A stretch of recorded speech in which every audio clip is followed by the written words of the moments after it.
গত আজকের আগের দিন ২৪ ঘন্টায় ডিবি কর্তৃক ২৫ জন কার্যক্রমী সিদ্ধ আওয়ামী লীগ এবং তাদের সহযোগী সংগঠনের নেতাকর্মী গ্রেফতার করা হয়েছে। তাদেরকে প্রাথমিক জিজ্ঞাসাবাদে আমরা বেশ কিছু গুরুত্বপূর্ণ এবং চাঞ্চল্যকর তথ্য পেয়েছি।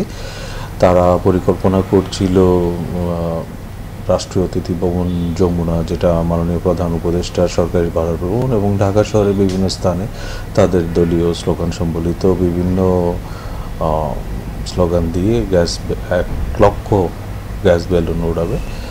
তাদের যে আভ্যন্তরীণ যে কনভারসেশন সেটা আমরা দেখেছি এবং সেগুলোর উপর ভিত্তি করে আমরা এটা জানতে পেরেছি এবং মূলত এই চক্রটাকে আমরা আইনের আওতায় নিয়ে আসতে পেরেছি। আর যে বিষয়টা হচ্ছে, আসলে তারা সংগঠিত হওয়ার চেষ্টা করছে, এটা খুবই স্বাভাবিক নয়। আমরা আমাদের যে প্রচলিত নিয়ম আইন কানুন রয়েছে, বিধিবিধান অনুসারে আমরা কাজ করছি।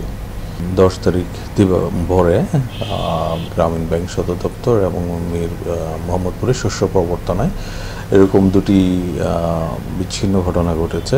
বা কারা মোটরসাইকেল যোগে এসে ককটেল সদৃশ বস্তু নিক্ষেপ করে এবং সেগুলো বিস্ফোরিত হয়। আমরা এদের সাথে, এই ঘটনাগুলোর সাথে জড়িত ব্যক্তিদের শনাক্ত করে আইনের আওতায় নিয়ে আসার জন্য কাজ করছি।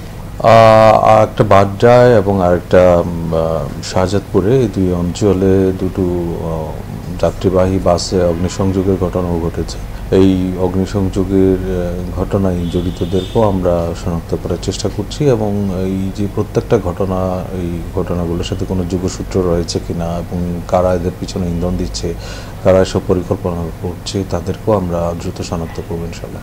এটা আমাদের কাছে প্রত্যেকটা ঘটনাই গুরুত্বপূর্ণ। কোনো ঘটনাকে আমরা একেবারেই ছোট হিসাবে আমরা উড়িয়ে দিই না। আমরা প্রত্যেকটা ঘটনায় যারা জড়িত তাদেরকে আইনের আওতায় নিয়ে আসার জন্য খুব গভীরভাবে আমরা কাজ করছি এবং এখানে যারাই জড়িত থাকুক না কেন তাদেরকে অবশ্যই আইনের আওতায় আসতে হবে।